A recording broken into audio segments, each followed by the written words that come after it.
Good morning, guys. Welcome back to my channel Hormones in You. And today I'll be talking about a drug that was very widely used during the 50s and the 80s by many bodybuilders. It's also called the breakfast of the champions. It was called, and it is actually called still, Dianabol, methyl trostenolone. ये drug है क्या, कैसे काम करता है, क्यों बना, क्या कारणों से बना, क्या क्या इसके साइड इफ़ेक्ट्स हैं जो हमारे को बहुत इंपॉर्टेंट रहते हैं देखने के लिए. तो इस वीडियो में मैं वो सब डिस्कस करूंगा आपके साथ कि कैसे कैसे ड्रग्स का इफेक्ट पड़ता है बॉडी पे और कौन से ड्रग्स के फार्मोडायनामिक्स इतने ज़्यादा हैवी होते हैं और टैक्सिंग होते हैं कि ये बॉडी को बहुत ही ज़्यादा लेवल पे जो होम्योस्टेसिस होता है वो बिगाड़ देते हैं इसका.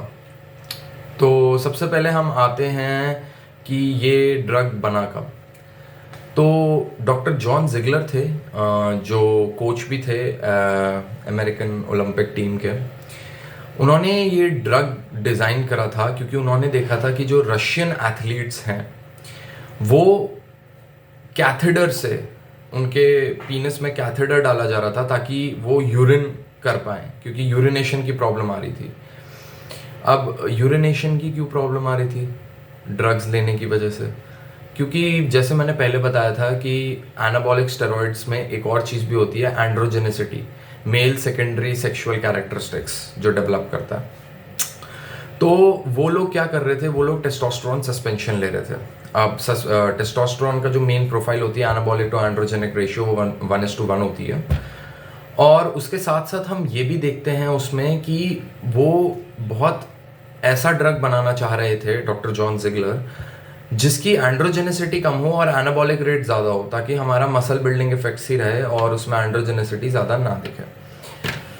तो डॉक्टर जॉन जिगलर ने ये बनाया एंड देन ये बैन भी हो गया था 1980s के अराउंड, क्योंकि इसका यूज़ पर ज़्यादा हो नहीं रहा था. क्योंकि देखने में आ रहा था कि इसकी एंड्रोजेनेसिटी भी बहुत ज़्यादा थी, बहुत ज़्यादा in a way not compare to other drugs, but इसकी एंड्रोजेनेसिटी आ रही थी, लोगों में दिख रही थी बहुत ज़्यादा, फेशियल हेयर और ये सब विमेन में. और तो इस वजह से अब इसका जो स्ट्रक्चर है, वो स्ट्रक्चर क्या है कि alkylation of the 17th carbon.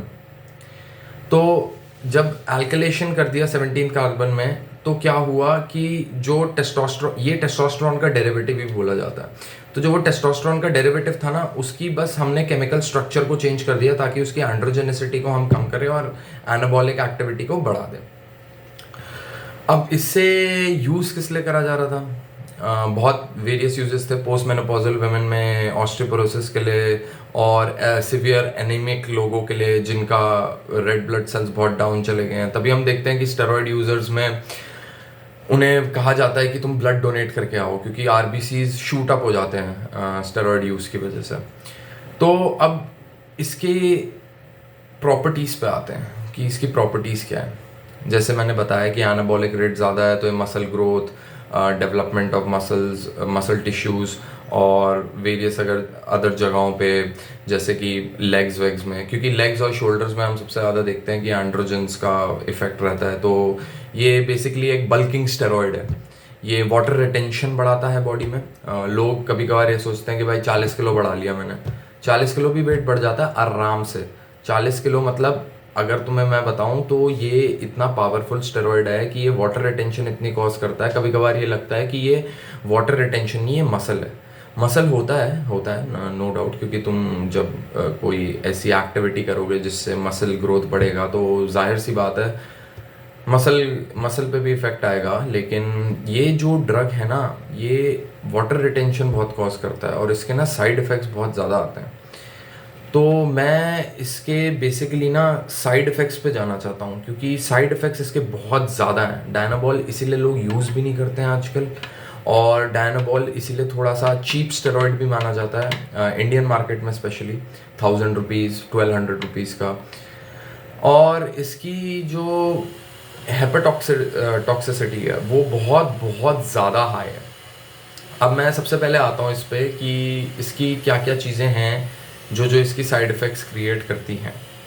सबसे पहले आ जाते हैं हम अपना कार्डियोवास्कुलर इफ़ेक्ट्स पे.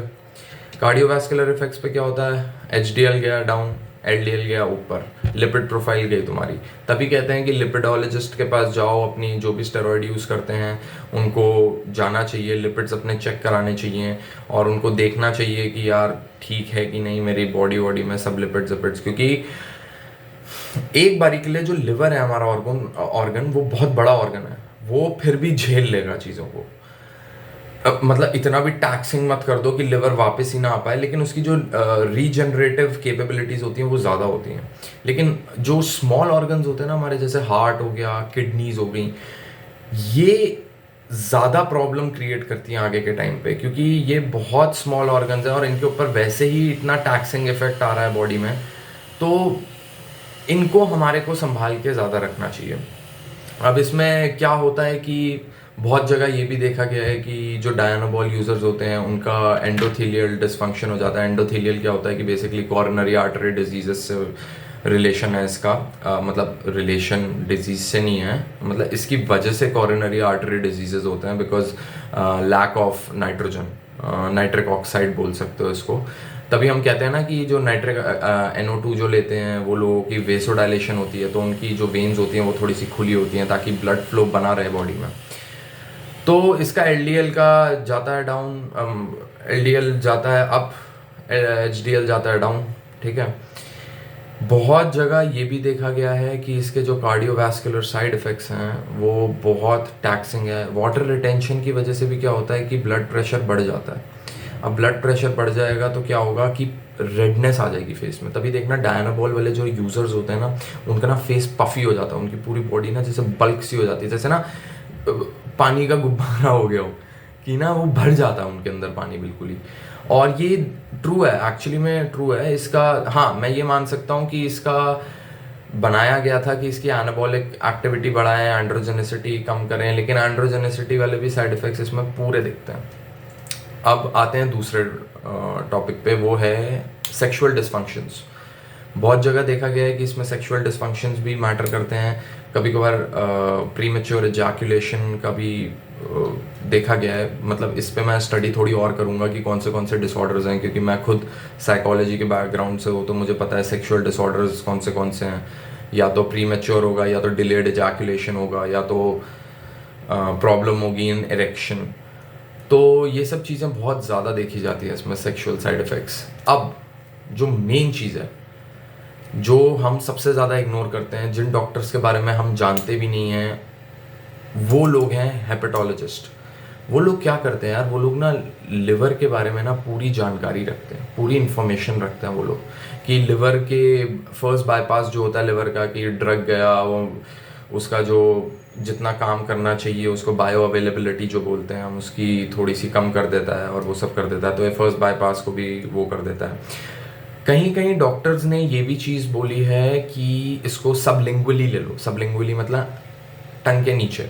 तो उससे क्या होगा कि ये लिवर से नहीं पास होगा, और ये अपने जो यहाँ पे इसको मैं क्या बोलूँ कि सबलिंगुअली जो ड्रग्स होते हैं ना, वो यहीं के रिसेप्टर्स के थ्रू बॉडी में एक्टिवेट हो जाते हैं और वो बॉडी में चले जाते हैं।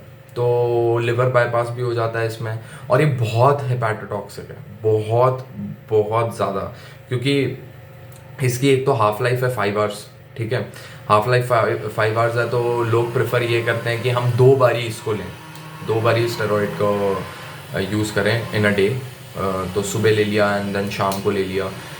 तो बहुत ज़्यादा हेपेटोटॉक्सिक है। इसमें बहुत सारी चीज़ें आती हैं कि हमारी ना लिवर में भी ना वैल्यूज़ होती हैं AST ALT। तो उसमें क्या होता है, transient elevation of AST ALT देखा जाता है हमारी बॉडी में। और इसके साथ साथ बहुत बहुत रेयरली अगर तुम डॉक्टर्स, अच्छे डॉक्टर्स को देखोगे, स्टडी करोगे यूट्यूब पे, doctor George Toliatos, and there is also another doctor who claims to be the first testosteronologist, and I do believe so, because उनकी जो नॉलेज है ना यार, वो इतनी बढ़िया है ना। उनका चैनल है एनाबॉलिक डॉक के नाम से। तो मैं ये भी कहूँगा कि प्लीज़ उनके चैनल को देखिए, क्योंकि because he is a doctor and he has been working so hard on the patients who have been suffering from anabolic steroid induced hypogonadism. जाहिर सी बात है, अब जब मैंने ASIH के बारे में बात करी है तो उसमें भी पूरा शट डाउन हो जाता है डायनाबॉल की वजह से, क्योंकि है तो स्टेरॉइड ही, टेस्टोस्टेरोन डेरिवेटिव है, शट डाउन तो करेगा ही करेगा तुम्हारी बॉडी का। अब हेपेटॉक्सिसिटी में देखते हैं कि दो तीन चीज़ें और आती हैं जिसको हम बोलते हैं कोलियोस्टैटिक सिंड्रोम।